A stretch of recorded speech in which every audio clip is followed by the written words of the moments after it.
Welcome to the Learning Pines YouTube. We hope this video helps.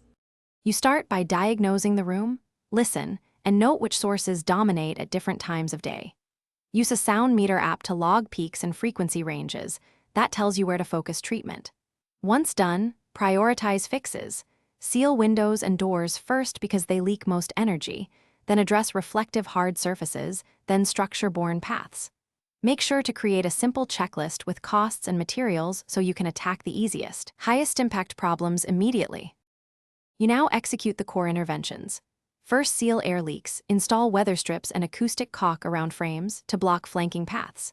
Next, add absorbers for mid and high frequencies, hang dense curtains, place rugs, and mount panels at reflection points. Bookshelves filled with varied items also help. Then tackle low-frequency energy with mass and decoupling. Use heavy furniture, add bass traps in corners, and consider floating mounts for sensitive equipment. Make sure to stagger layers, hard then soft, so each measure complements the next. You finish by measuring results and fine-tuning placement. Retake SBL and frequency readings to confirm improvement. If mid-high frequencies remain, add more absorbers at reflection points. If low bass persists, try moving heavy objects or adding more mass and bass traps.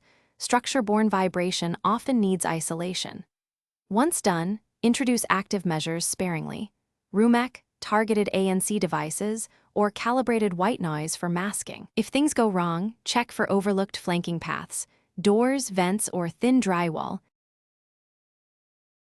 Thanks for watching. Consider subscribing if we helped you.